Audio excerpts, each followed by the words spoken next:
Boa tarde a todos.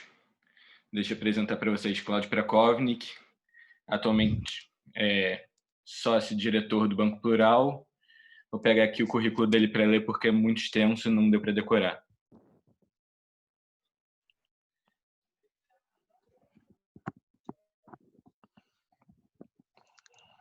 Foi CEO do Nata Joias, cofundador e parceiro do Macedo Lobo e Prakovnik Advogados, CEO e sócio da Ágora Corretora, CFO da Brasif, vice-presidente de Finanças, vice-presidente de Administração do Clube de Regatas do Flamengo, sócio e membro do Comitê Executivo do Banco Plural, presidente da Comissão de Finanças do Conselho Deliberativo do Flamengo e CEO da Genial Investimentos.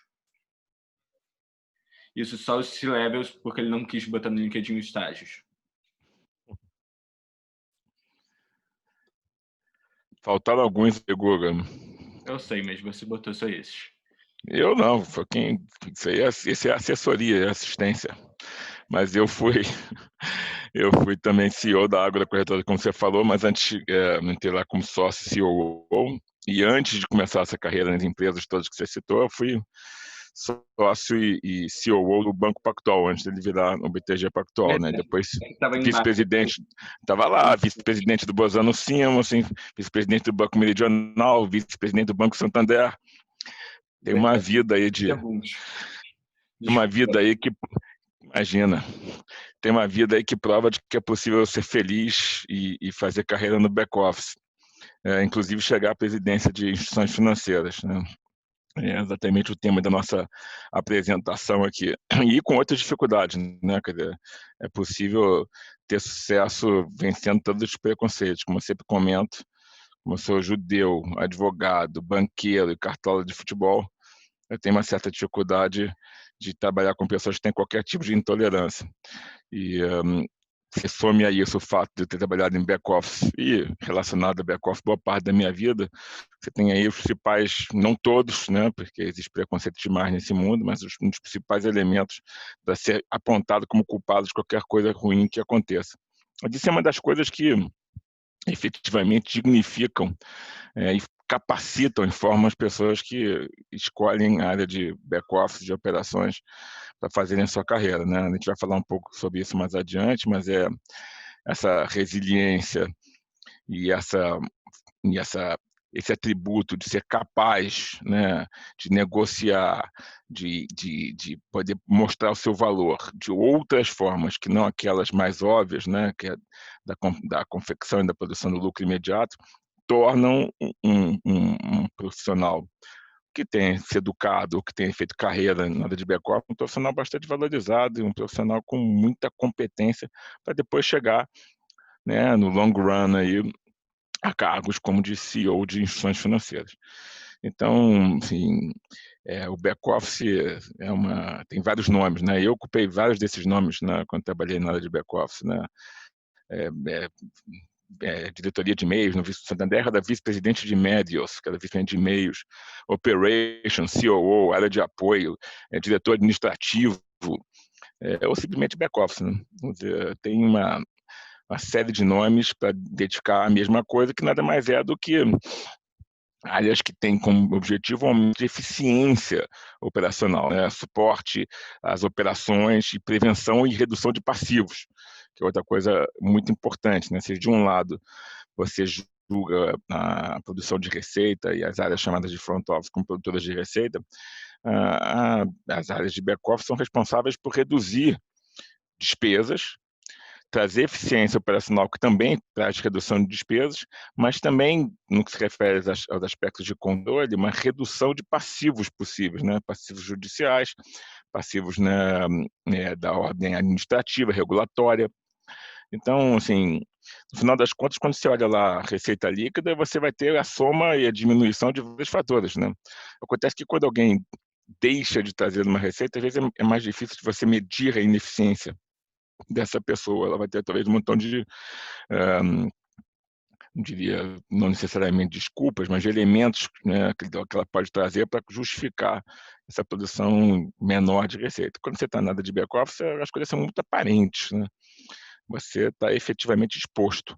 Você não trouxe a redução de despesa, ou não trouxe a redução de eficiência, isso é mais fácil de ser mensurado, né? Tanto é que a gente comenta, né, que dentro do back-office é a mesma situação da geladeira, né? Você só lembra dela quando ela dá problema. Senão você está ali, você está vivendo com a geladeira ali tranquilo, e fica anos com a geladeira lá funcionando, você dá muito valor para ela, porque você está acostumado que ela funcione. Mas quando ela dá problema, você lembra de que, pô, como é que ter dado problema? Então, o back-office, quando erra, é muito aparente, é imediato e é instantâneo. É uma liquidação que não acontece, é um erro operacional que imediatamente aciona algum alarme, é um problema de compliance imediato, instantâneo, que é apontado pelo regulador hoje em dia em tempo real. E se a pessoa naquele dia simplesmente não produzir uma receita um dia, ninguém vai apontar a ineficiência dela. Pode ser até que ela compense no dia seguinte, mas no back-office não tem muito essa possibilidade clara de compensação de erros. Você errou, você errou. Vai dormir com esse seu erro e vai lidar com isso e vai ser uma pessoa melhor a partir disso, né? Isso é uma das coisas que eu acho que é um profissional que apanha tanto que cria casca, né? Se não fosse isso, eu não teria conseguido ser vice-presidente de finanças do Flamengo, por exemplo, né? Enfrentar tudo que a gente enfrentou nos primeiros anos, apanhando, tendo ameaça de morte, pessoas xingando na rua, mas você sabe que está fazendo a coisa certa, porque você cria casca, né? O back-office dá essa casca. E isso é muito importante na formação do profissional, mas também na formação de competências e valores humanos que vão ser relevantes para vocês em outras circunstâncias e eventos da vida de vocês, pessoal, né, por assim dizer. Agora, partindo para uma assim, explicação, para quem não conhece muito no mercado financeiro, que áreas compõem o back-office, em suma, são todas as áreas que não produzem receita imediata, né? É, e aí você tem, isso varia de instituição para instituição, né? Principalmente hoje em dia as chamadas de áreas de tecnologia. Mas assim, no começo, e em muitas instituições ainda, o COO, né, o vice-presidente de operações, cuida de todas essas áreas, inclusive áreas de tecnologia. Nos bancos, isso hoje em dia mudou, efetivamente. Você tem um CIO, ou até, como a gente tem aqui na Genial Investimentos, o CDO, que é o Chief Digital Officer, que cuida da digitalização, da criação, da prospecção e, principalmente, do fomento a uma cultura digital. Você tem um head de TI, pode responder a um CDO, ou pode responder a um CIO, que é um Chief Information Officer, mas aí isso vai de empresa para empresa. Áreas como de marketing, antigamente eram totalmente alocadas ao COO. Hoje em dia, em algumas empresas ainda não o são, mas aqui na empresa, por exemplo, a Genial no Banco, a gente tem um CMO, um Chief Marketing Officer, que também, hoje em dia, se entende e acha com correção que o marketing é um gerador de receitas, né? Ele gera os leads, ele gera promoção, ele gera engajamento, ele gera branding, e essas coisas são mais fáceis de você serem medidas. E, portanto, até entender por métodos de conversão, churn, ou até a análise de custo, de valor de longo prazo de cada cliente, qual é a real contribuição de uma área de marketing. Mas áreas de liquidação e controle operacional são todas de back-office, áreas de atendimento são todas ligadas à área de back-office. DP e RH, né, que a gente chama de área de gente aqui, normalmente são ligadas ao COO. Jurídico, compliance, auditoria interna, na maior parte das vezes são ligadas ao COO. Quem mais que pode ser ligado? E as atividades administrativas mesmo. Quer dizer, você pode ser responsável pela área jurídica da empresa, mas também é responsável pelo secretariado, pela área de contas a pagar, contas a receber, compras, para a parte da recepção das empresas. Eu, quando era CEO do Banco Pactual, por exemplo, era síndico do teatro que ficava anexado à República do Chile 230. Fazia parte, então, e cuidava o porteiro do prédio também respondia para mim, e eu fazia reunião com essa turma toda. E você tem que, e até porque você tem um engajamento grande, com um grande número de áreas, você tem que ter, né, uma pessoa que ocupa esse cargo tem que ter muita versatilidade, né? Você ainda tem as áreas de infraestrutura, né, rede, elétrica, toda a parte de engenharia, toda a parte de atendimento ao consumidor aqui no hardware da empresa, né? Os desktops e tudo mais. E tem a parte financeira, né? Gerencial, contabilidade, controladoria. Em algumas empresas existe a separação, o CFO é responsável por isso. Quando o CFO existe um CFO, ele é responsável por isso. Ele fica com tudo isso, menos o gerencial. Normalmente o gerencial fica com o COO para que você tenha uma possibilidade de você, né, bater o gerencial com o financeiro, como a gente diz aqui, né? Você comparar as duas e ter um método importante de controle dos seus números, né? Até porque a análise gerencial é diferente, efetivamente, da análise financeira. Uma presta mais uma avaliação, né, da inteligência, e a outra mais uma parte contábil e controle de caixa da empresa, e índice de liquidez e coisas do tipo. Mas o fato é que, para você falar com essa turma toda, você tem que desenvolver uma capacidade de comunicação, entendimento, uma empatia muito grande. Você muda de público o tempo inteiro. A linguagem que você conversa com um advogado não é necessariamente uma linguagem que você conversa com um contador. E com a pessoa da recepção ou com a pessoa da área de liquidação de operações. Como em qualquer empresa, você tem uma metodologia, um linguajar e até uma subcultura própria de cada uma desses profissionais ou dessas áreas. Então, é bem importante que quem trabalhe, quem chega a um cargo, né, de COO, por exemplo, que tenha essa capacidade de comunicação muito grande. E essa empatia, né, para entender. Eu me lembro muito bem de um episódio lá no Pactual em que eu exatamente fiz uma reunião com o pessoal do prédio, né, já que eu era o síndico. O Pactual era o síndico, era o COO, era o síndico. E eu fui com um discurso, era jovem, né?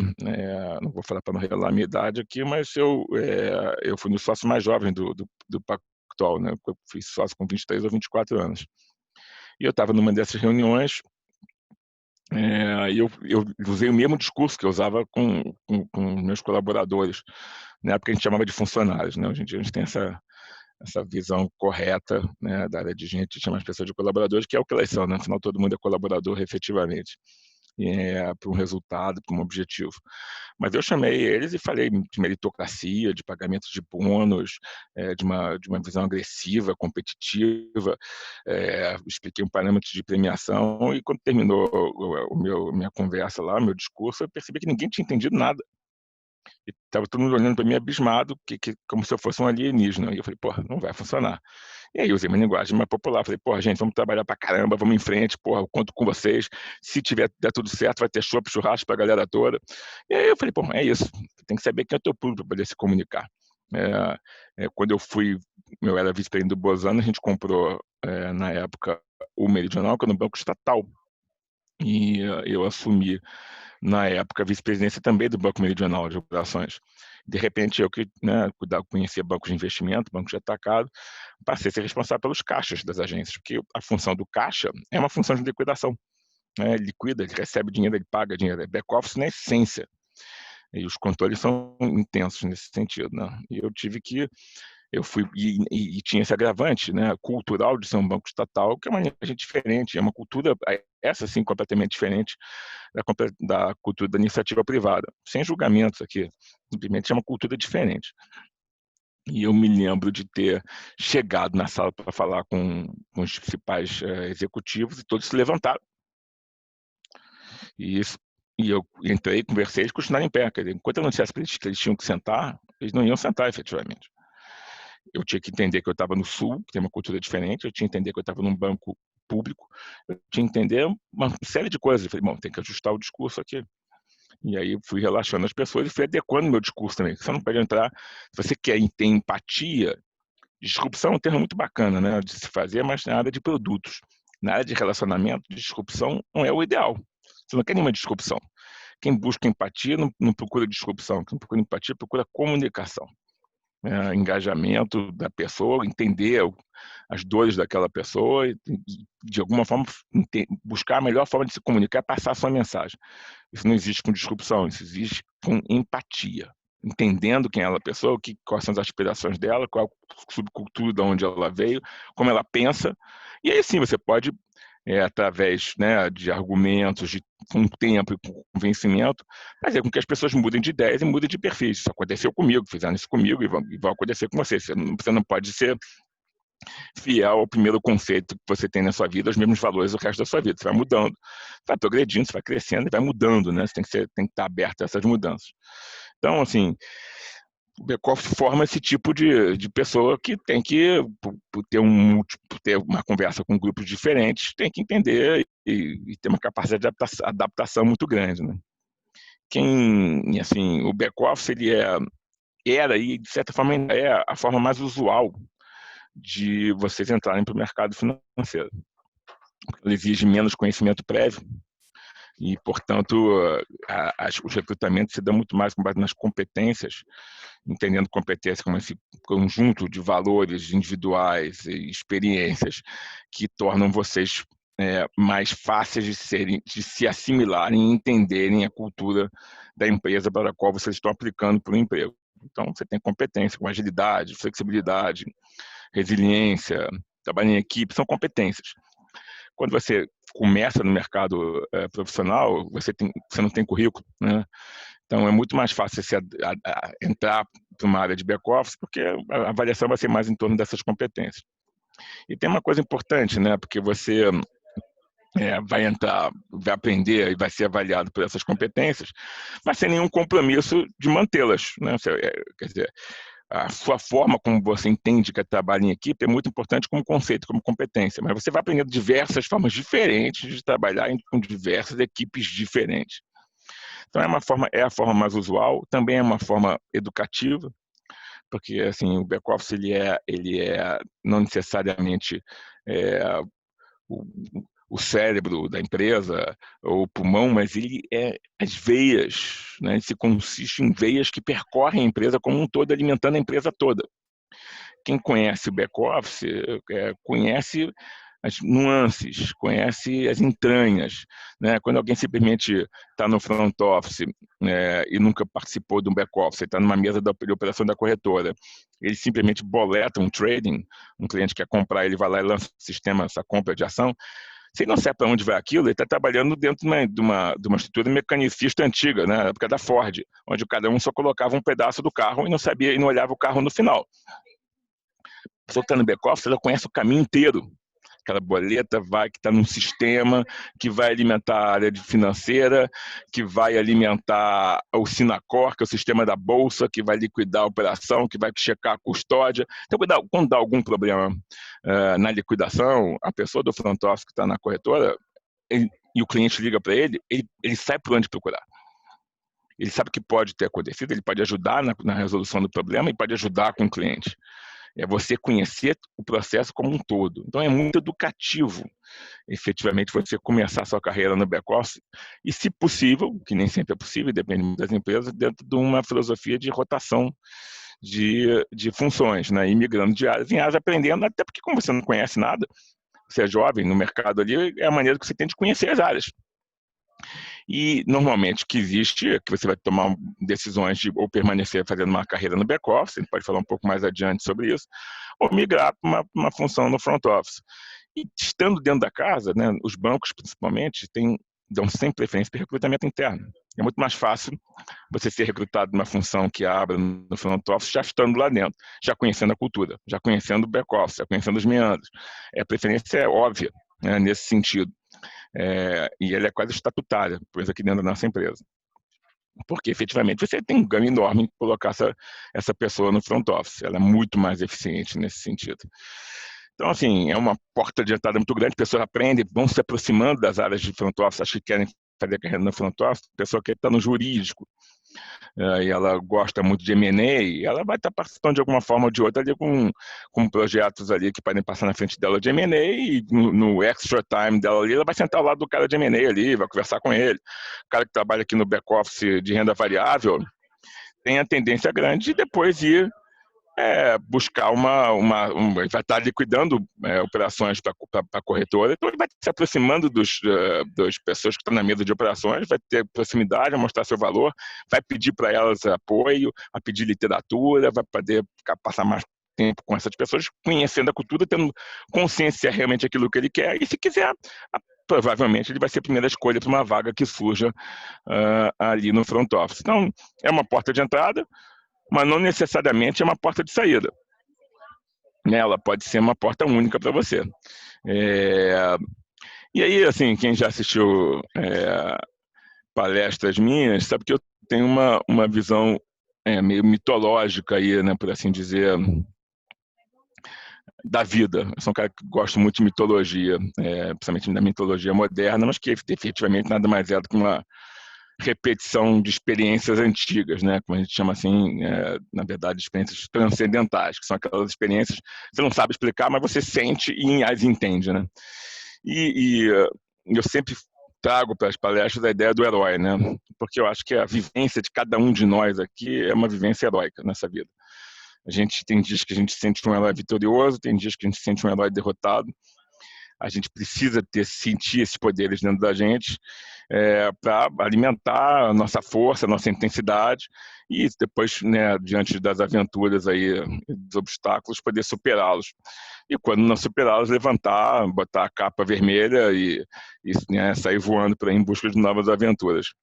E o ciclo do herói, eu acho que existe uma correlação muito óbvia entre o ciclo do herói e o ciclo profissional de um jovem dentro do mercado financeiro, não só no mercado financeiro, mas está sendo paralelo aqui para o mercado financeiro, buscando um maior entendimento de como é esse ciclo que vocês desenvolvem a partir do momento que vocês entram aqui. O ciclo do herói, ele tem os seguintes níveis dentro da mitologia, né? Ele tem orfandade, então todo herói ele é órfão, né? O Homem-Aranha já não tem os pais, lá Tia May, o Super-Homem, o planeta dele explode e ele é jogado numa cápsula e por acaso cai aqui na Terra intacto. A Frozen perde os pais. Você pode escolher quem você quiser. Os que não perdem os pais abandonam os pais. Você vai falar, Bela Adormecida, mas ela teve que sair lá do castelo e morar lá com as fadinhas madrinhas.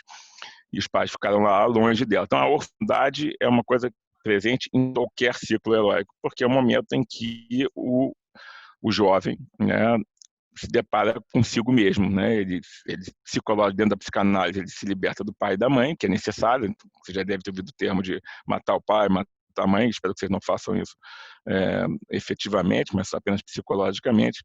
Mas é o momento em que o jovem se depara com a sua construção da sua própria personalidade, né? E no mercado financeiro isso acontece claramente, principalmente para quem tem a primeira experiência, né? É o seu primeiro momento como profissional, é o momento que você vai ter que se provar, você vai estar diante de um universo desconhecido, seus pais não estão aqui te dando apoio, e nem seus amigos, você entra num ambiente desconhecido, muitas vezes encarado por você como um momento hostil, você efetivamente se sente sozinho, por mais que as áreas de RH tentem te ajudar e elas ajudam, você está se confrontando com você mesmo no espelho e é hora de provar suas potencialidades. No ciclo do herói, esse é o momento chamado educação iniciática, né, em que o herói começa a aprender seus poderes. O Super-Homem descobre lá que ele consegue levantar o carro. O Homem-Aranha, depois que curiosamente é picado por uma aranha radioativa, que pode acontecer com qualquer um de vocês, ele num susto, pula na parede e descobre que ele consegue grudar nas coisas, né? A Frozen descobre que ela tem um poder lá do gelo e que ela consegue controlar mesmo quando ela tira a luva. Quer dizer, todo herói tem um momento que ele tem que se confrontar e entender essas potencialidades, né? Os seus poderes, quais são os seus poderes? Que nada mais é do que uma jornada para o seu autoconhecimento, que é o que vocês vão estar enfrentando dentro de uma experiência profissional de vocês. Vocês vão ter que buscar quais são suas vantagens competitivas, né? Quais são os seus poderes? Quais são os poderes que você ainda pode desenvolver? Qual que você traz, né, da sua bagagem de vida que você pode agora aplicar no dia a dia dentro da empresa? E é assim que vocês começam a jornada de vocês dentro do back-office, como porta de entrada. Aprendendo esses poderes, aprendendo novos poderes, se confrontando com as suas falhas, suas deficiências, porque o herói sempre tem um ponto fraco, né? Pode ser o calcanhar de Aquiles, pode ser o cabelo de Sansão, pode ser efetivamente a criptonita, mas todo mundo tem um ponto fraco. E você tem que saber lidar com ele, né? Para não deixá-lo exposto ou trabalhá-lo para superá-lo, né? Depois disso, efetivamente, você tem um momento que que é conhecido como o momento da catábasis, né? Que é um momento onde o Batman está lá amarrado num tronco, algemado, com as paredes se fechando, embaixo dele tem um rio de jacarés que não come há 15 dias. É um momento que o herói caiu. E vocês vão passar momentos difíceis assim aqui também. Não tem jeito, o Homem-Aranha perde lá a namorada que ele amava, né? É, todo mundo passa por um momento de perda efetivamente grande, né? E vai ter que superar esse momento. E aí a capacidade de resiliência começa a ser formada. Eu acho que não há lugar melhor para se formar essa capacidade de resiliência, para superar essa catábases, quando tudo parece estar perdido, do que no back-office. Né? Essa é uma morte psicológica, é um momento que muitas vezes nas culturas você tem os ritos de passagem, né? Você deixa a juventude para o mundo adulto, né? Você tem isso no Bar Mitzvah, no judaísmo, você tem isso nas tribos indígenas, são os ritos de iniciação. Você pode ter isso em outros ritos de passagem, inclusive no cristianismo, como o próprio crisma, o batismo. São ritos de passagem quando você muda de etapa. E você vai passar por isso, né? Você vai ter que morrer e renascer. Esse momento de renascimento é o que a gente chama de anábasis, que é o momento que você encostou no fundo do poço e, em vez de ficar por lá, flexionou as pernas e pulou de volta. E é isso, o Batman descobre que, acaso, no cinto de utilidade dele tem um spray que afugenta crocodilos, e a Frozen domina seus poderes, e a Bela Adormecida consegue efetivamente ser desperta lá pelo príncipe. As pessoas dão a volta por cima. E o momento seguinte é o momento que é o momento mais difícil do herói, que é o momento do retorno. Isso é, ele já superou tudo isso, conhece seus poderes, comeu pão que o diabo amassou, superou, e é o famoso, e agora? Como é que eu dou um retorno para a sociedade, daquilo que eu aprendi, né, de tudo que eu me tornei? E esse é o momento mais difícil, né? É o momento onde você efetivamente vai mudar de novo, de patamar. E, assim, o que você pode fazer no mercado financeiro, eu encaro esse momento como você decide. Se você vai dar esse retorno seguindo com uma carreira dentro do back-office, ou se você vai dar esse retorno migrando uma outra área de front office, por assim dizer, ou de mid office, como é o caso das áreas de marketing e das áreas de tecnologia e, em suma, infraestrutura.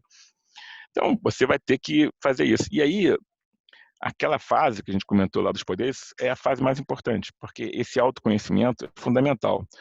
Se o Romário decidisse que ele ia ser um goleiro, ele ia ser um péssimo goleiro. Ele é baixinho, marrento e a bola ia entrar. E ele fica bem irritado porque ele é marrento. Agora, se você pega um goleiro, né, se o Diego Alves decidisse, não adianta, o centroavante ganha mais que o goleiro. E ganha mesmo. Então, não vou ser goleiro, eu vou ser centroavante. Ele ia ser um péssimo centroavante, ele não ia ganhar nada de dinheiro, ao contrário, ele seguiu na carreira como goleiro, ele ia ser um ótimo goleiro, um excelente goleiro, e ele está ganhando um excelente salário. Ah, mas o excelente goleiro não ganha o mesmo salário do excelente centroavante. É verdade. Essa daí, dá para viver muito bem. Um pode ter 4 carros e outro vai ter só 3. Não faz muita diferença em algum momento da sua vida. O importante é que você faça aquilo que você sabe fazer, porque senão você está efetivamente fadado ao fracasso. O autoconhecimento é fundamental, e por isso que é tão importante o back-office, na minha visão. E o back-office, vocês conseguirem fazer com rotação, para que vocês instiguem esse autoconhecimento, para que vocês tenham um máximo de experiência, tenham um contato mais variado possível com experiências distintas, com áreas distintas, para que vocês possam efetivamente conhecer seus poderes, saber em que vocês são bons, o que vocês gostam, se possível compatibilizar os dois melhores ainda, mas nem sempre é possível. Então, eu sou um defensor nato, né, de que as pessoas deveriam efetivamente buscar experiências de maneira rotativa dentro de back-office, e no mercado financeiro isso é plenamente possível e muitas das vezes, inclusive, estimulado, né, que é uma coisa muito importante. E é importante o seguinte, mas eu sou um cara que tem vocação back-office, então o máximo que você é CEO. Não, eu fui presidente de algumas instituições. Porque em algum momento, quer dizer, você já conhece tudo da empresa. Quem trabalha no back conhece o front. E se você tem outras competências para ser presidente de uma empresa, que inclui liderança e comunicação, talvez uma experiência no back-office até te habilite mais para um cargo como esse. Ambos podem chegar lá. Não para chegar à seleção brasileira, à seleção do mundo. Os caminhos é que são diferentes, né? O caminho do freelance é um caminho mais ups and downs, né? Com subidas e descidas muito fortes, que podem premeditar muitas vezes o fim de uma carreira ou de uma experiência numa empresa. É um caminho mais sinuoso. O caminho dentro do back-office é um caminho duro, né? Uma estrada muitas das vezes não asfaltada, com muitos obstáculos, mas onde você segue em frente. É uma reta dura de passar, com muito buraco. Mas você vai chegando lá. É um caminho mais longo. O caminho para você chegar, talvez pelo front office, é um caminho que pode ser um pouco mais curto, mas com mais perigos, né? Você pode cair do carrinho em mais oportunidades do que você, né, na minha visão, teria dentro do back-office. O back-office me traz uma visão mais sustentável, é um caminhar mais longo, efetivamente, mas mais sustentado. Você pisa mais fundo em cada passo que você dá. E no front office, muitas vezes, você tem que correr. E às vezes te falta equilíbrio. Então, são coisas um pouco distintas. Se perguntar quais são as características mais importantes para você estar dentro do back-office, como eu comentei com vocês, talvez, como comentei, talvez não, com certeza, resiliência, porque você tem que ter essa capacidade de aguentar essa função de apoio. Todo mundo que apoia alguém está numa função mais difícil. Né? Muitas vezes faz mais esforço, vai ser culpado se a outra pessoa cair, porque é mais fácil culpar o apoio. Tem que ter essa capacidade de se reinventar, portanto. Em instituições financeiras, vocês sabem, tem uma política meritocrática de pagamento de bônus. E ao contrário de outras coisas na nossa vida, mas não necessariamente no nosso relacionamento pessoal, você, a cada ano que te paga um bônus, você morre e renasce. Não adianta no ano seguinte você ter um desempenho ruim e quando for pagar teu bônus, você dizer, não, mas eu sempre fiz um trabalho bom, mas agora não fez. Você tem que morrer a cada ano ou semestre de avaliação e renascer do que você fez para trás. Esse tipo de efeito, né, para remuneração, não importa. É que nem você fazer tudo certo para sua namorada ou para seu namorado e esquecer de elogiar o corte de cabelo. Todo o resto que você falou de bom vai por água abaixo. Então você tem efetivamente que ter resiliência, né? Tanto no seu relacionamento amoroso, quanto efetivamente aqui profissionalmente falando. Acho que tem que ter um certo perfeccionismo, porque excelência na entrega é muito importante dentro do back-office. O diabo está nos detalhes, está nas entrelinhas. Então, assim, perfeccionismo, essa busca é fundamental. Acho que a curiosidade é fundamental se você quiser fazer o rodízio e quiser, inclusive, principalmente se você quiser para o front office, você tem que ter essa curiosidade. Esse inconformismo, porque se você for entrar dentro do mercado financeiro e vocês receberem um processo e não questionarem o processo, vocês não vão ser bem-sucedidos. Todo o processo tem que ser questionado. Vocês não podem ter vergonha de perguntar, vocês não podem ter vergonha de questionar, porque as grandes mudanças só acontecem com quem pergunta. E as pessoas têm medo de perguntar, né? Porque, vou tomar uma bronca, vou tomar um esporro, não vão me entender. Tem que perguntar tudo. Inclusive, quando eu já ocupava esse level e entrava para uma nova instituição, eu falava para os colaboradores, até para os diretores, olha, eu vou fazer perguntas, vocês vão achar, pô, não é possível, ele não entende disso. Eu entendo, mas eu quero saber como vocês entendem o que eu entendo. Se eu não tiver certeza que nós estamos na mesma linha, eu não posso assumir nada nesse sentido. A assunção é uma ponte para o fracasso. Ninguém deve assumir nada. Tem que perguntar. Tem vergonha. Tem que perguntar e ser franco. Então, isso é bem importante.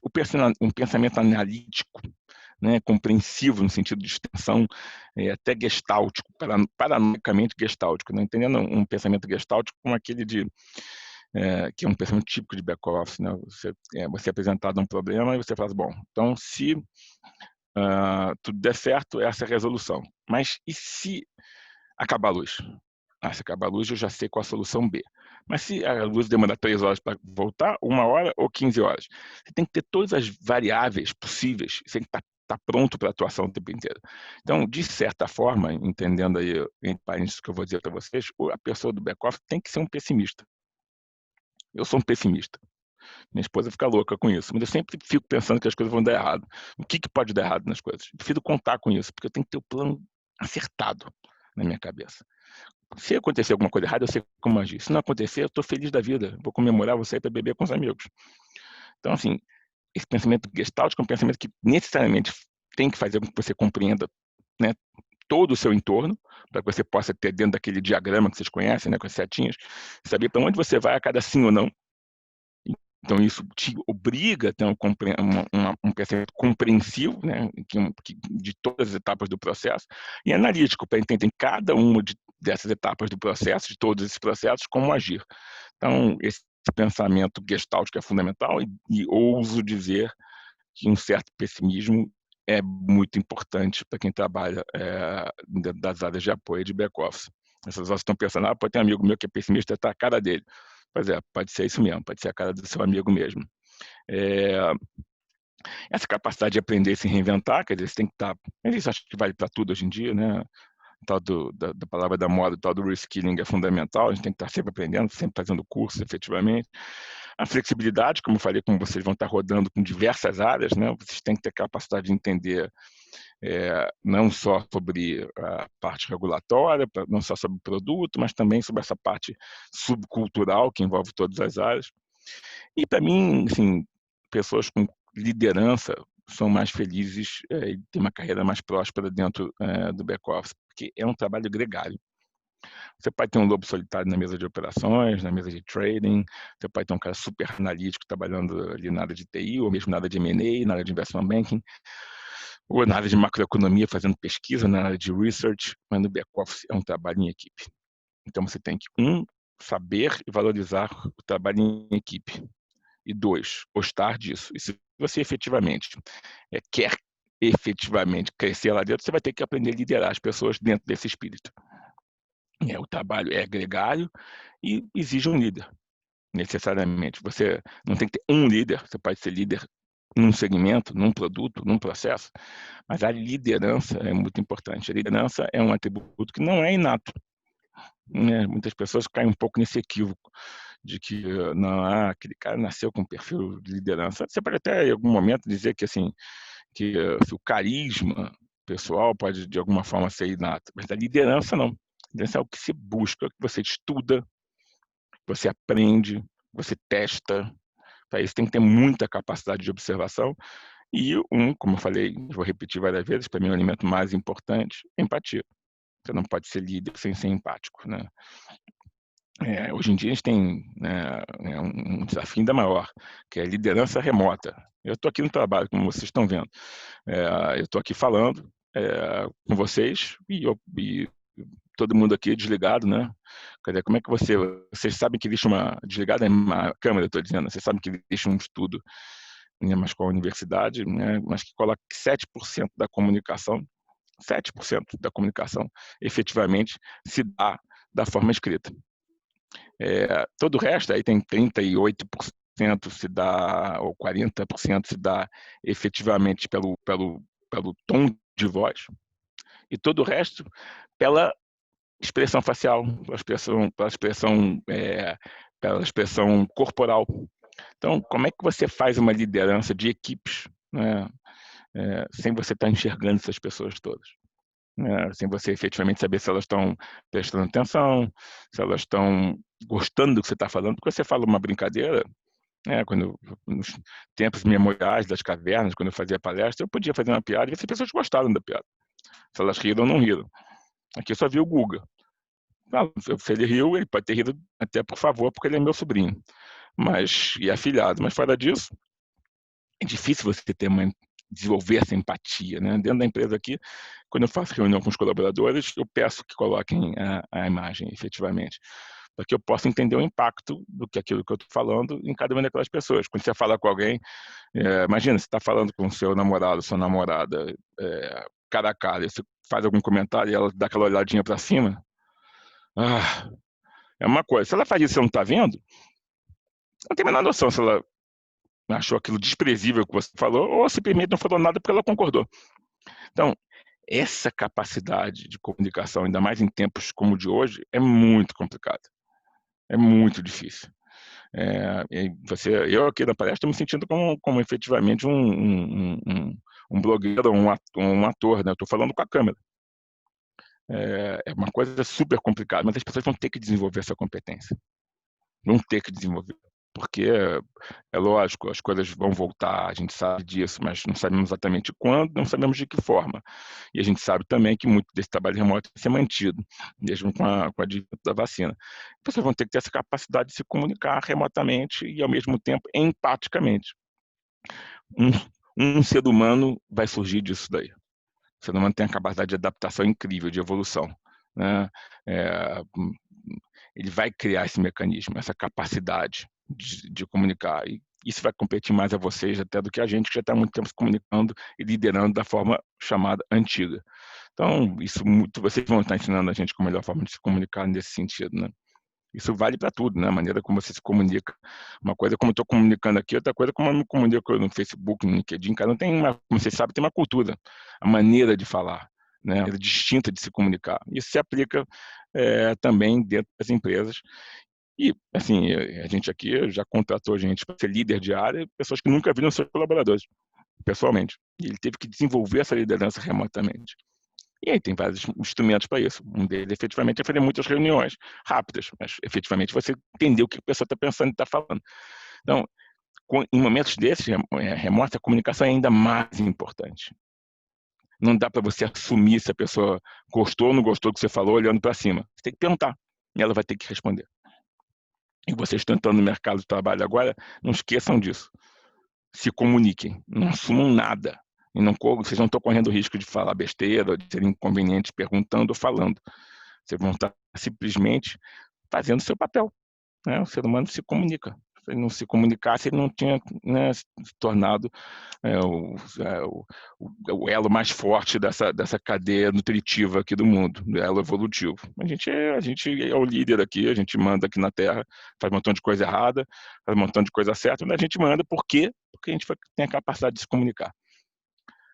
Na verdade, por duas coisas aí, pela capacidade de se comunicar e pela capacidade, né, de ficção, né, de acreditar em coisas que concretamente não existem, mas emocionalmente ou de maneira consentida existem. O dinheiro é um caso, as pessoas jurídicas são outras. Então, mas isso é um papo para outra palestra que o Guga me convidar. Mas, em suma, acho que estamos aqui 43 minutos falando. Está na hora de eu abrir para perguntas para vocês. Se alguém tiver pergunta, ou se vários tiverem, vai ser um prazer responder. Angélica mandou no chat. Quem? Angélica. Olá, Prakovnik. Você pode falar sobre algum exemplo sobre essa questão do controle e liderança de equipes remotamente? Exemplo de como você faz essa liderança remotamente? Nesse sentido? Acredito que sim. Sim. A verdade é que, como eu falei, primeiro, as pessoas têm que abrir a janelinha. Você tem que ver a pessoa. Não dá para fazer de outra forma, como eu falei, senão você fica. Preste atenção no que eu falei. Você está lançando uma comunicação para alguém que você espera que compreenda e chegue com você a um acordo. Você está colocando nessa sua comunicação 7% da sua capacidade. Então, ela tem 93% de chance de não entender e 7% de te entender. A chance de você continuar casado com alguém ou namorando alguém é nenhuma. E a chance de você ter um bom trabalho é nenhuma também. Ou muito pequena. Então, efetivamente, você pode até não ter visão corporal, pode estar até de bermuda aqui ou de sunga aqui para baixo.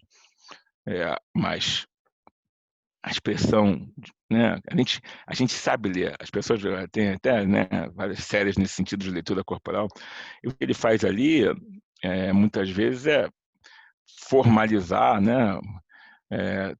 Tornar mais concreto um conhecimento que todos nós já temos, né? Olhar para cima, a gente sabe o que significa. E as pessoas fazem isso involuntariamente. Então, é muito importante que você tenha conversa com as pessoas e olhe para elas. Se tivesse 50 caixinhas aqui, a pessoa que fala, abre a caixinha dela. Mas é muito importante para você entender essa mensagem. Além de, na minha opinião, numa reunião de trabalho, ser uma questão de respeito, porque as pessoas efetivamente podem estar lá conversando contigo, tira da câmera aqui e fica lá no celular. Tá olhando para o celular. E pronto. Então, assim, primeira coisa é isso. Segunda é fazer checkpoints o tempo inteiro com a equipe. Você efetivamente tem que marcar reuniões rápidas, 2 ao longo do dia, mas tem que fazer no mínimo uma por dia. Mas eu acho que é importante fazer 2, uma no início do dia e uma no final do dia, para que você, já que para suprir essa coisa de você está fazendo aqui, o cara aqui na minha frente está vendo um problema, estou vendo que ele está mal, estou vendo que ele está com uma dificuldade, estou ouvindo você aqui, com outro ouvido estou ouvindo outro cara aqui, vou lá dar uma assistência para ele. Essa comunicação, como se dá aqui, é intensa. A gente não percebe, mas a gente apreende o que está no environment da gente. Tudo isso é apreendido, sem que você perceba, sem que você faça um esforço notado nesse sentido, né? Então, assim, é muito importante que, desses tempos pandêmicos, você faça esses check-ins. E outra coisa que eu sempre recomendo para o chefe, ou com a equipe, é quando terminar a reunião, vocês compreenderam absolutamente tudo? Alguém tem alguma dúvida? Ou divida em tópicos, no final de cada tópico, faça a pergunta, esse tópico está entendido? Porque quando você conversa com alguém, você consegue perceber que a pessoa da tua frente entendeu ou não quando você olha para ela. Você fala, você vê a pessoa assim, ela entendeu. Ou ela não está fazendo, senão que ela não entendeu. Então, você tem que perguntar. E como as pessoas, tem pessoas que são mais tímidas, ou outras, assim, têm um temperamento distinto, você tem que perguntar. E minha recomendação para quem não pergunta, para quem está do lado da resposta, que responda. Isso é necessário forçar essa comunicação. Não, essa pesquisa não vai mudar sobre as formas de comunicação, porque isso é assim desde que o tempo é tempo. O ser humano se comunica mais com imagens, né, do que efetivamente com palavras. Né? Assim, o que as pessoas fazem hoje em dia com as palavras é que elas fogem para as palavras, que é muito mais cômodo. Né? Tem gente que demite por e-mail, tem gente que termina relacionamento por e-mail, que é muito mais fácil não olhar no olho da pessoa para fazer esse tipo de coisa. Mas isso é covardia, que todo mundo já teve alguma vez na vida. Isso não é uma forma de se comunicar. Não, estou dando a chance. Isso não está sendo, porque você não está dando a entonação correta, efetivamente. Então, assim, tem que encarar de frente, tem que olhar no olho, tem que falar. Se não for possível fazer com o olho no olho, pelo menos voz com voz. Mas se reduzir a mensagem de e-mail, uma sociedade, é uma visão muito reducionista da sociedade. Tem gente aqui que manda e-mail para o cara da mesa da frente perguntando se ele quer almoçar. É o menor sentido. É o menor sentido. Então, assim, as tecnologias hoje em dia nos levam para dentro, nos levam para ser mais concisos, efetivamente. E a gente tem que lutar contra essa força e se colocar para fora. É difícil, porque é muito mais cômodo olhar para dentro e ficar para dentro no quentinho, né, do que olhar para fora e se expor e falar e estar sujeito a ouvir. E muitas vezes você vai ouvir o que você não quer. Mas isso é assim que a gente cresce, não tem outra maneira. O João Vitor Cota perguntou qual o maior desafio do setor financeiro da indústria esportiva e de onde veio a ideia/motivação de assumir a vice-presidente do Flamengo num momento tão fragilizado. Conta mais sobre essa sua experiência para nós. O detalhe é que ele é vascaíno. Não, tá ótimo. Tomara que o Vasco siga os mesmos caminhos. Como eu sempre falei aqui, é fundamental que os clubes cresçam, porque senão você tem um campeonato desinteressante, né? E não é a questão de ser desinteressante, mas é um campeonato que vale menos, né? Se o Flamengo ganhar de todo mundo de 15-0, ninguém vai assistir o campeonato, ninguém vai no estádio, o Flamengo vai morrer de fome, não vai ter renda nenhuma para ter. Então a competitividade é imanente do esporte competitivo, né? Mas a minha ideia de ter ido do Flamengo, tem certas coisas na vida que você faz por paixão, pode parecer esquisito, mas é verdade. Se eu fosse pensar, eu jamais aceitaria esse cargo. Eu mesmo que eu participe da vida do Flamengo há muito tempo, né? Em determinado momento, eu, por ser um rubro-negro sadio, não doente, como se fala, eu vi que ia participar mais da vida do clube, que era um objeto do meu amor. Psicanaliticamente, é seu objeto de transferência. Mas não interessa, é o que é. Você transferiu para lá, você está apaixonado por aquilo. Então, eu entrei para o clube como conselheiro em 95. Em 2005, eu já tinha sido vice-presidente quando teve o impeachment, né, do Edmundo Santos Silva, e eu fui vice-presidente de marketing e de planejamento por um ano. Aí o clube está destroçado, pós-impeachment, pós-saída do DSL. Fiquei um ano, continuei na vida, assumindo cargos nos conselhos, mas era um mandato tampão. E depois fui acompanhando a desgraça do Flamengo ali, você fica vendo, né, a pessoa amada apanhar, mas você também não adianta você entrar numa briga que você sabe que vai perder, você é bem-vindo naquela briga. Em determinado momento, um grupo, muito antes da eleição, se juntou, 3 anos antes da eleição, e falou: a gente tem 3 anos para se movimentar, fazer novos sócios, juntar uma equipe competente. Você não resolve. Eu não resolvi o problema do Flamengo sozinho. É um grupo enorme, competente pra caramba, né? E a gente juntou um grupo forte e para ir para essa eleição e ganhamos com um colégio eleitoral que era o dobro do colégio eleitoral que sempre teve no Flamengo. A pessoa não conhecia os eleitores que estavam lá, eram todas pessoas novas, senão a gente ia continuar elegendo as mesmas pessoas. Em determinado momento, assim, para você ter mudança na vida, você tem que mudar as pessoas que estão do teu lado. Se você é viciado em álcool, seus amigos todos são donos de bar, desculpa, você tem que escolher de morrer de cirrose cedo ou mudar de ambiente, né? Mudar de amigos. Isso acontece na vida da gente, né? E a gente tem que ter capacidade para romper isso. E foi o que a gente fez no Flamengo. A gente mudou a turma. E foi um ano difícil. Eu acho que o turnaround do Flamengo foi o mais difícil desafio financeiro da minha vida e das pessoas que estavam lá. A gente pegou um clube com 850 milhões de dívida bruta, patrimônio líquido negativo de 450 milhões. No primeiro ano, o fluxo de caixa negativo em 120 milhões. E a gente transformou num clube que teve 1 bilhão de receita, patrimônio líquido positivo já em 120 milhões agora, uma dívida de 330 para uma receita de 1 bilhão. Clube no azul, não paga a dívida, porque desses 330, 240 é o Profut que é pago em 20 anos. Hoje em dia o clube é auditado por uma Big Four, tem crédito no exterior e no Brasil. Está sofrendo, como todo mundo está sofrendo na pandemia, mas é o clube mais estruturado e preparado para ela, né? E agora vai ter que se reinventar como todo mundo. Os clubes vão ter que se reinventar porque vai ter uma nova largada aí. Objetivo de uma nova palestra aí. Mas foi um desafio, assim, sob a ótica de consecução de resultado, talvez o mais difícil que tive na vida. Na vida, assim, no mercado financeiro, eu tive 1 milhão aí de desafios diferentes, distintos.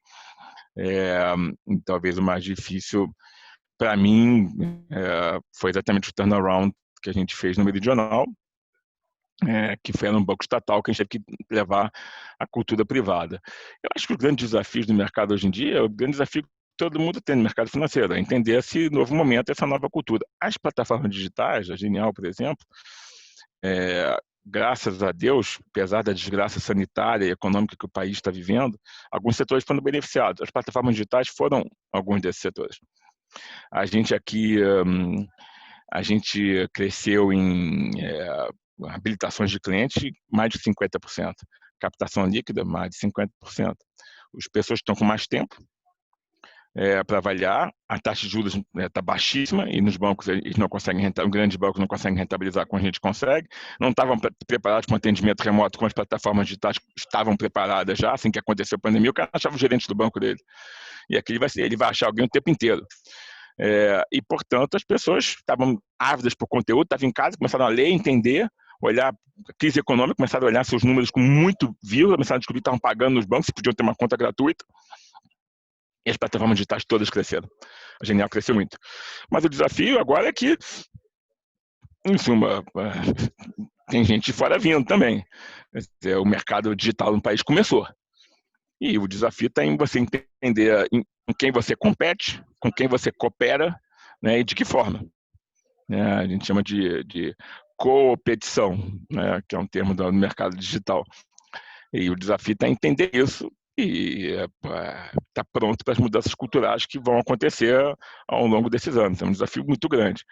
Tem que ter uma percepção muito grande, um sentimento aguçado para antever essas mudanças comportamentais. Tudo na vida passa por comportamento e atitude.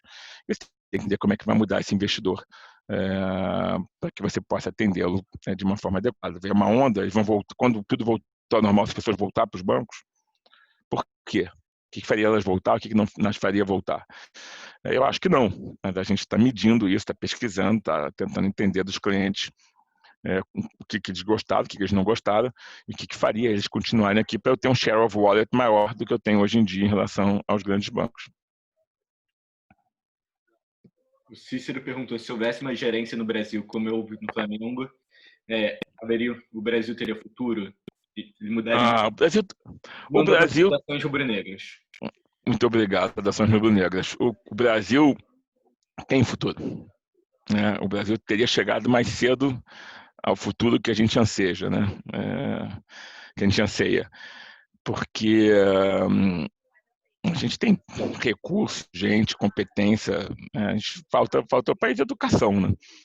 A gente investir em educação para que as futuras gerações sustentem a economia e a inteligência né, da nossa pátria. Mas é lógico, se tivesse gente honesta, um ambiente honesto elimina, né, o vírus intrusor, o hospedeiro ali. O que acontece nos clubes antigamente é que eles tinham umas parasitas burras. Elas entravam no hospedeiro ali e ficavam sugando até matar, né? É um bicho burro. Quer dizer, hoje em dia você tem, quando você, por outro lado, tem um corpo forte, né, saudável, está se cuidando a vida inteira, e entra um vírus ou um parasita qualquer que seja, ele não se cria. Eu me lembro quando a gente começou no Flamengo, eu recebi a visita, isso foi logo no começo, eu recebi a visita de um prestador de serviço, eu estava acumulando a vice de administração na época, e ele veio conversar comigo sobre prestação de serviço, tal, e ele me ofereceu propina para mim. E eu falei para ele, olha, vou te dizer uma coisa, se eu entendo que você está me oferecendo esse tipo de coisa, porque é assim que você viveu a vida inteira com esse clube, ou há muitas décadas. Então você entende que essa é da cultura, então você veio entender que eu cheguei aqui, que eu sou parte dessa cultura. But I'm not. Então é o seguinte, se você me oferecer isso de novo, eu vou chamar a polícia. Mas se foi a única vez que você ofereceu, você pode continuar fazendo serviço comigo, que eu não vou te culpar por isso, que você não podia saber, que agora mudou a regra do jogo. Bom, depois disso, ninguém mais ofereceu, porque se espalha. Então, quando você cria o ambiente são, você tende a afastar essas parasitas, esses vírus intrusores de perto de você. Eles não vão falar, vou perder tempo por quê? Eles vão correr isso. Tem um montão de outros clubes que estão interessados nesse tipo de forma de trabalhar. Então, acho que no país é um pouco disso, né? Você tem que criar um ambiente são. Agora, o Flamengo é um clube de milhares de associados, 40 milhões de torcedores, mas eu tinha um ambiente menor para mudar. Eu tenho um clube na Gávea. Mudar um país, mudar a mentalidade de um país, é uma coisa que minha geração não vai fazer. Talvez nem a de vocês. Mas a geração que vem depois de vocês talvez consiga fazer. Para isso tem que começar a investir agora. Isso dá para investir agora em educação. Então, assim, se a gente pudesse transferir essa maneira de pensar ética, focada em processo, governança, honesta, para o país, eu não tenho dúvida de que a gente teria um país melhor. Mas, por enquanto, essas coisas não são mais difíceis, né? Então vamos ter que trabalhar e cada uma dessas gerações, dentro das suas competências, lutar para fazer um país melhor. Se não para a gente, né? Para os filhos e netos de vocês, meus netos e bisnetos que vêm por aí. Uma pergunta minha agora. Você poderia dar indicações de livros para quem está querendo começar no mercado financeiro agora? Olha, eu acho que tem que entender o mercado financeiro, como ele funciona e os produtos, uma bíblia, né, chamada Mercado Financeiro, Produtos e Serviços do Eduardo Fortuna. Mercado Financeiro, Produtos e Serviços, Eduardo Fortuna, para quem não ouviu. É um tijolo desse tamanho, mas tem todos os produtos financeiros lá, ele está sempre atualizando, tem o funcionamento do sistema financeiro nacional, que é uma coisa importante. Acho que você pode ir na Ambima, e a Ambima tem súmulas que eles chamam para cada um dos assuntos ligados a bancos de investimento. A Febraban também tem um pouco disso, mas a Ambima me parece mais organizada na disponibilização dessas súmulas. E é lógico, assim, para conhecer mais produtos e serviços, tem um montão de blogs. Os blogs educacionais da Genial são maravilhosos. E tem um conteúdo educacional enorme. Agora está fazendo uma parceria com a Estácio também, que vai fornecer ainda mais trazer mais informações e conteúdos pedagógicos, educacionais nesse sentido. Tem e-books, dentro da Genial tem um montão de e-books, né? O que é a renda fixa, conheça mais até sobre marketing no mercado financeiro, esses e-books são todos disponíveis aí na plataforma da Genial. Os concorrentes também tem, mas é lógico que eu preciso da Genial, né? Então, acho que a informação não falta. Hoje em dia o problema não é achar informação. Hoje em dia o problema é decupar e achar a informação correta. Para isso só tem um jeito: escolher as fontes confiáveis, porque se não escolher as fontes adequadamente, você vai afundar no mar de informações difícil de decupar o que é válido, o que é fake, o que é útil, o que é inútil. Então, escolham poucas fontes, mas fontes que vocês confiem efetivamente para se educarem nesse sentido. A Bianca perguntou aqui: Prakovnik, como você vê o desenvolvimento do mercado de capitais no Brasil nos próximos anos? Ela falou que acredita que o crédito estruturado pode ter um papel muito importante nisso. Pode ter, sem dúvida, está tendo. Eu acho que o mercado financeiro caminha inexoravelmente para a digitalização, por um lado. Então, acho que o mercado financeiro vai ter que se digitalizar e, portanto, vai ter que ampliar o seu leque de ação. Isso vai ter que compreender quem são os seus competidores hoje em dia. Antigamente era fácil você competir com qualquer instituição que tivesse filiada à Febraban. Hoje em dia você pode estar competindo você compete com as fintechs, com as sociedades cooperativas, com as sociedades de crédito. Você pode estar competindo, inclusive, com portais. Você compete com G1, porque o que eu forneço educação, eu estou competindo com o Valor Invest. Então, o mercado financeiro vai ter que se entender e vai ter que aprender a cooperar e competir com as pessoas, entender que o leque de competição aumentou. Em termos de produtos, é lógico, o cenário macroeconômico, com taxas de juros reduzidas dessas, o Brasil está aprendendo, né? À toa que mais do que dobrou o número de investidores nas bolsas de valores na pessoa física, né? Esses IPOs todos estão acontecendo. Nunca teve uma participação tão grande no mercado doméstico de pessoa física, porque a pessoa vai ter que tomar mais risco. Mas essa ideia do risco é uma ideia curiosa, né? Porque a gente tem clientes institucionais aqui, o fundo de pensão dos policiais do Alabama. Esses caras, são policiais, então correm risco de tomar tiro, logo podem se aposentar mais cedo, então tem que ter aplicações conservadoras. 25%, 30% está no mercado de capitais. Porque a visão do risco é diferente no mercado organizado. Então as pessoas vão ter que entender assim, mas eu não vou botar em ações porque eu sou conservador. Mas colocar em ações é conservador. E aí, produtos estruturados, produtos da área de imobiliária, hoje em dia rendem muito, porque são produtos que te dão um rendimento, podem te dar vantagem de também serem negociados em bolsa, então você pode ter ganho de capital além do pagamento de dividendos. Os produtos estruturados são produtos sofisticados, e o sucesso já está acontecendo, mas a sua expansão dependerá de uma maior educação financeira dos clientes, que são produtos mais difíceis de serem compreendidos. Hoje em dia, a maior esforço aqui nosso na Genial é explicar para as pessoas porque elas têm que sair da poupança. E a explicação é: teu dinheiro na poupança vai terminar o ano valendo menos. Você vai estar mais pobre no final do ano. Eles têm que explicar por quê. No meio da pandemia, no meio dessa confusão toda, com a gente crescendo aqui, se eu não me engano, foi maio, foi o mês recorde de captação da poupança. A gente cresceu a bolsa, mas cresceu a poupança. Então, olha o tamanho do desafio que a gente tem. Vender produto estruturado para essas pessoas? Não, você tem que educar elas. Elas não são culpadas. A gente vem de um país onde as pessoas colocavam um CDB e pronto. Aí veio o LCI, agora não tem imposto, ainda mais ainda. Mas acabou.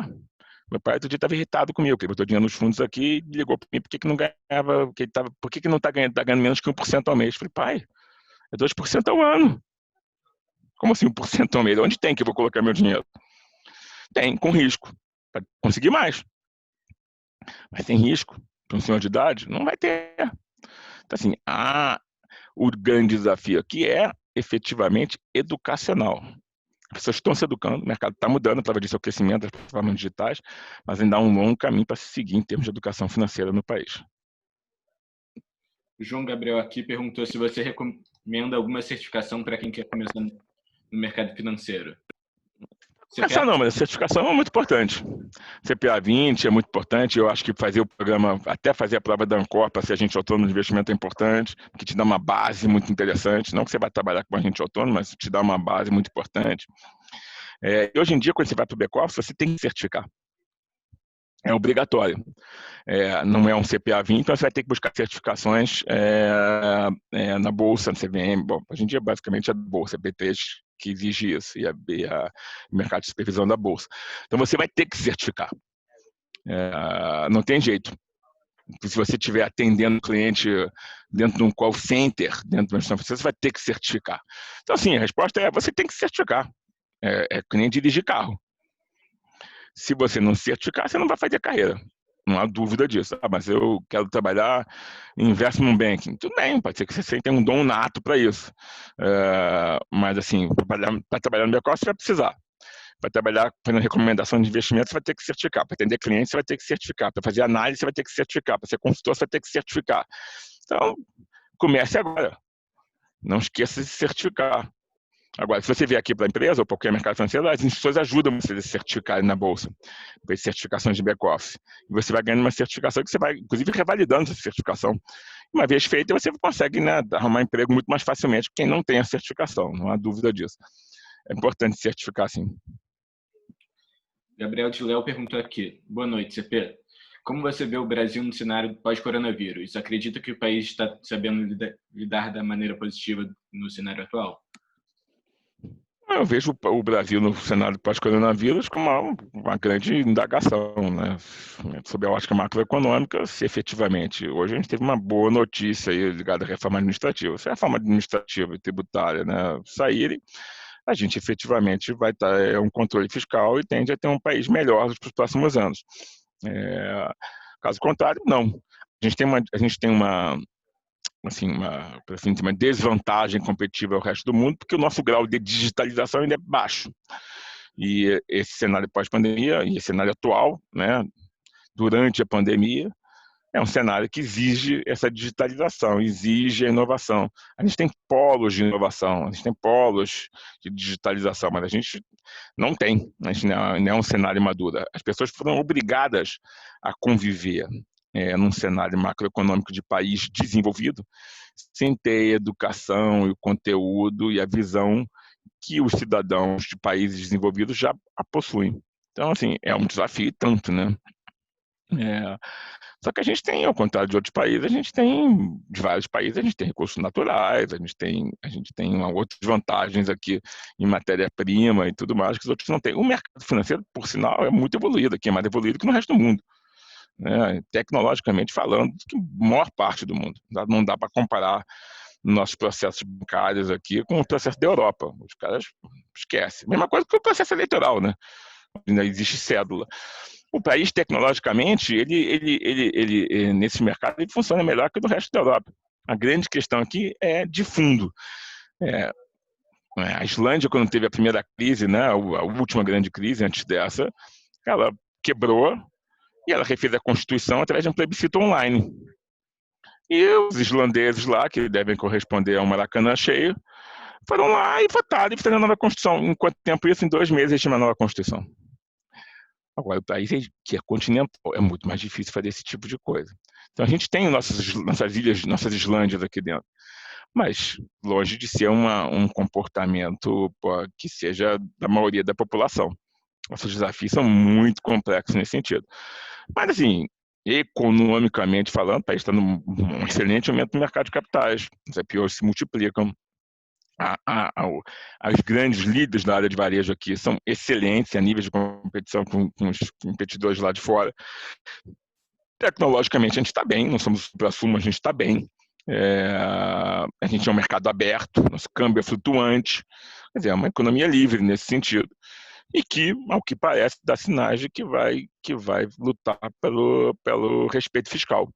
Se assim for, acho que a gente vai passar bem dessa situação aqui, longe de passar da maneira que a gente gostaria. Mas a gente acho que vai ter um ano melhor que vem, né, do que esse ano que passou aqui, que está passando aqui. Né? Cícero perguntou, qual o seu conceito de ética no mercado financeiro? O conceito de ética não é no mercado financeiro, não. Você não é ético para o mercado financeiro, você é ético. Ou você não é ético. O conceito de ética, ele é um conceito até diferente do conceito da moral, né? Porque moral é um conceito que é mais ligado a valores do que a integridade, né? A ética é um conceito filosófico que é ligado à integridade, isso é, você é ético quando você é inteiro, quando você é transparente. O conceito de ética é ligado a você ser uma pessoa exposta, né, praticar o bem, muito embora a visão do bem varie de pessoa a pessoa, mas entender que a motivação das tuas ações é em prol da sociedade e em prol do próximo, em prol da sua mulher ou do seu marido, né, da sua esposa, do seu marido, do seu cachorro, em cima de tudo que te cerca, da natureza. É um conceito de ética muito maior que o conceito moral, efetivamente. E o mercado financeiro é a mesma coisa. Você não pode... a pessoa que não é ética no mercado financeiro não é ética em casa. Porque ele chega em casa, ele não é aquela pessoa que ele foi no mercado financeiro. Então, ele não é inteiro. Uma pessoa que é ética do lado de fora, mas não é ética dentro do mercado financeiro, não é uma pessoa ética at all. Porque ele tem duas caras. Ele não é inteiro, ele nem é íntegro. Ele não é uma peça só, transparente, fácil de se entender, que não esconde nada de ninguém. Então, ser ético no mercado financeiro é ser transparente. É entender que você tem um propósito coletivo e que esse propósito coletivo tem que necessariamente se encaixar com o propósito de toda a sociedade. Assim sendo, você está sendo ético. Dormiu bem, você está sendo ético. É isso. Tem que ser inteiro, né? Como já diria o poetinha, para ser grande, ser inteiro. A Raquel perguntou: durante sua trajetória, o que você acha que foi essencial para alcançar a posição de CEO? Acho que, eu vou repetindo o termo, acho que foi empatia e acho que a capacidade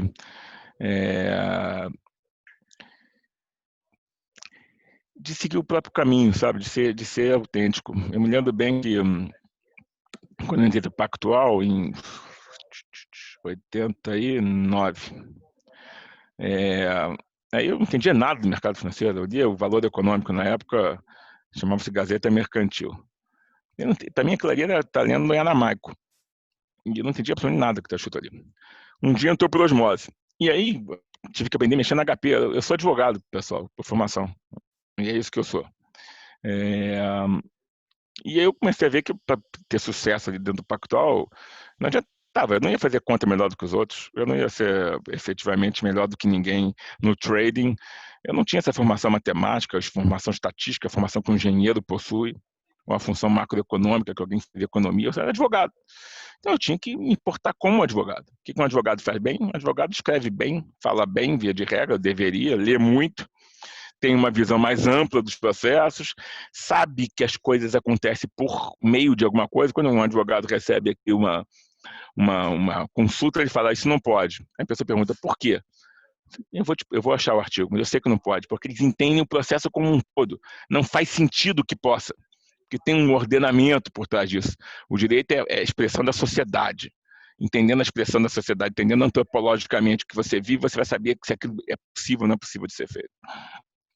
Então, eu potencializei isso, eu esqueci o resto.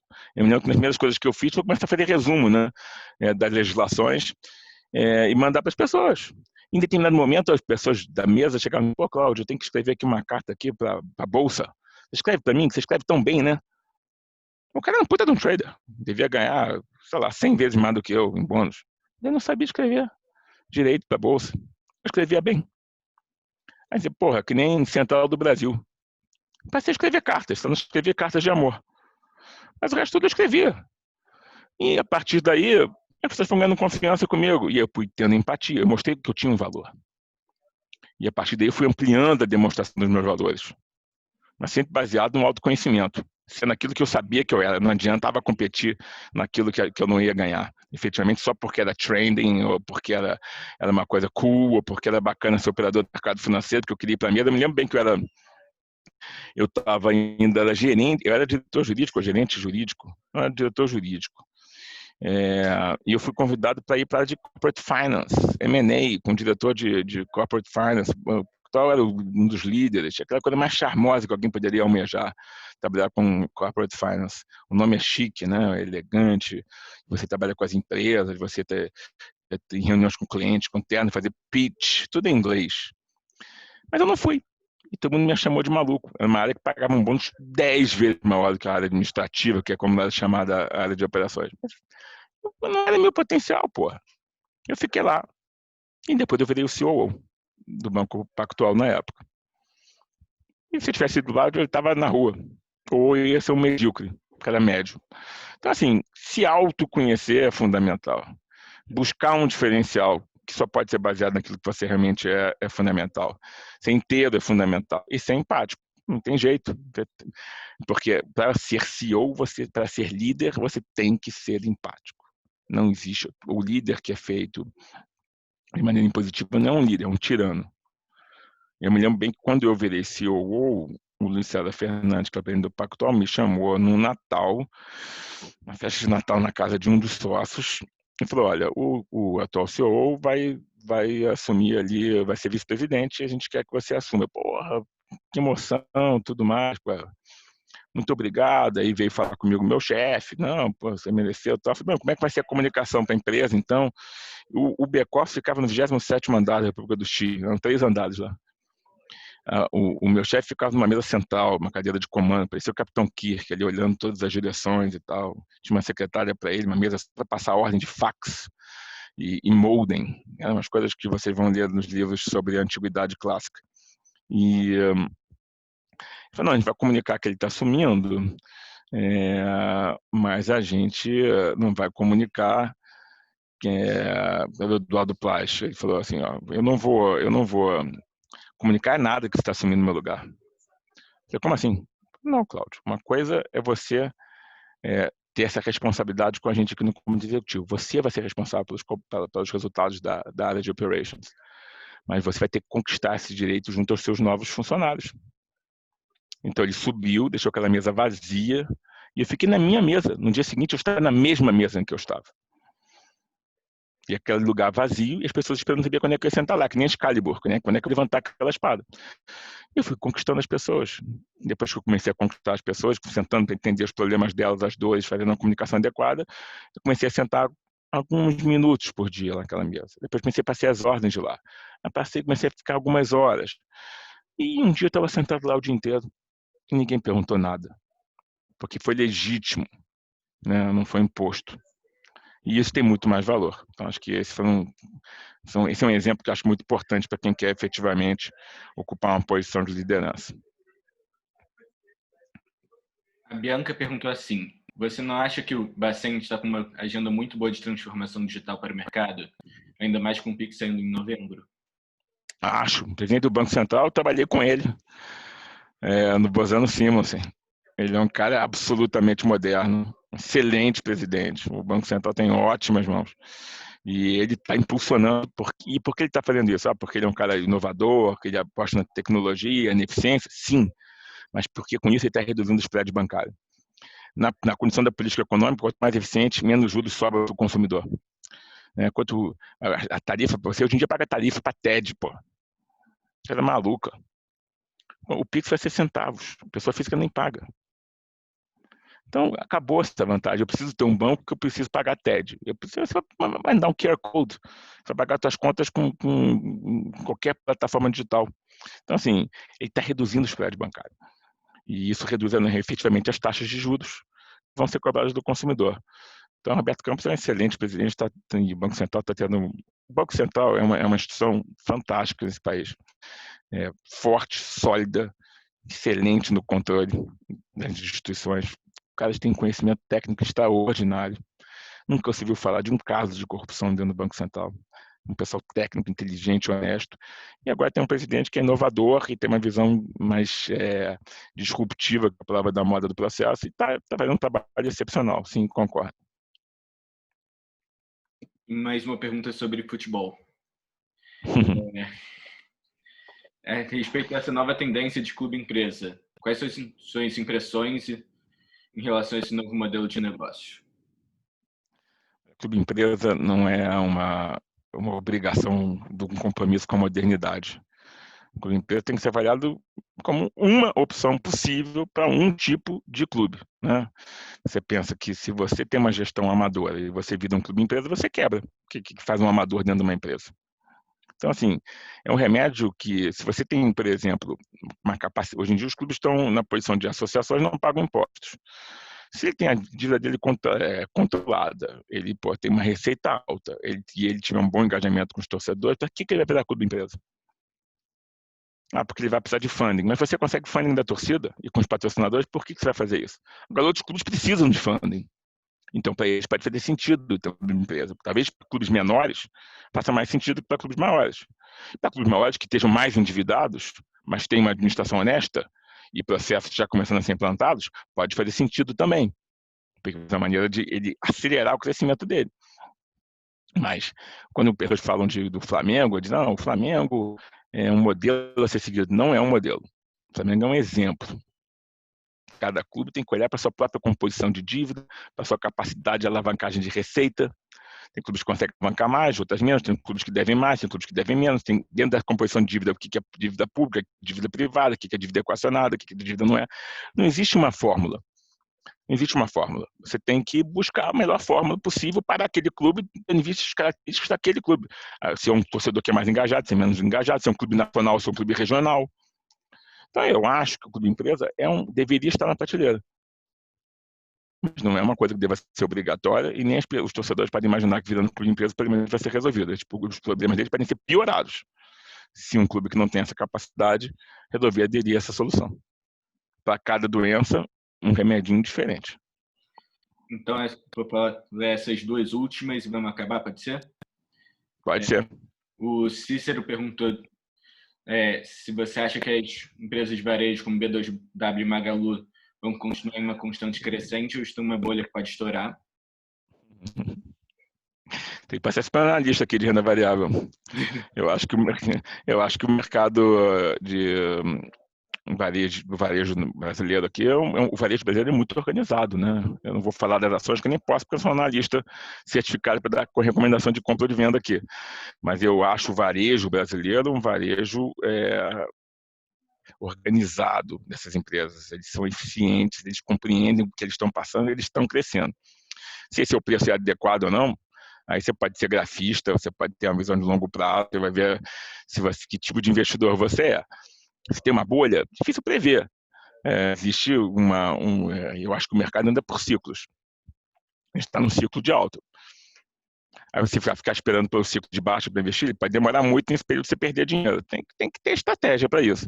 Não vejo uma bolha acontecendo no país, como a gente viu na época das fintechs lá atrás, né, desse segmento. Mas eu acho que tem um certo otimismo. E aí as pessoas dizem, quando uma pessoa que nunca investiu na bolsa, de um segmento social mais carente, está investindo em bolsa, é sinal que não temos uma bolha. Não, quando isso acontece, é sinal de que ele está ficando inteligente, porque ele não tem outra opção. É diferente dos outros casos, entendeu? Que as pessoas não sabiam o que estavam fazendo, estavam flipando ação na bolsa. Não, agora as pessoas não estão flipando para ganhar dinheiro, elas estão flipando para manter o dinheiro. Porque não dá para viver com 2% ao ano. Então, acho que o mercado está ficando mais maduro, efetivamente. O país, nosso problema é que eu não acho que eles têm uma bolha aqui no país. O problema é que o país ainda é muito permeável aos movimentos lá de fora, da Europa e especialmente dos Estados Unidos. Então, se lá tiver uma bolha, é capaz de acharem que aqui tem uma bolha. E esse que é o grande problema. A gente é permeável ainda. A gente não consegue ter uma vida independente no mercado lá de fora. Nosso câmbio oscila muito em função do que o Fed americano. Quando tem divulgação dos resultados da ata do Fed, nossa bolsa mexe. E quando tem divulgação da nossa Fed aqui, né, do cupom aqui, mexe pouco a bolsa americana. Esse aqui é o grande problema. Então, o mais importante, talvez, do que tem nesse aqui é uma bolha, não me pareça que há, esse lá fora há uma bolha. E se houver, vai chegar aqui, porque chega varrendo mesmo, não tem jeito. E a última, da Bianca. E a CVM está acompanhando as mudanças do mercado? Com o surgimento de novas registradoras, muita gente vê um perigo na garantia de unicidade de registro de títulos.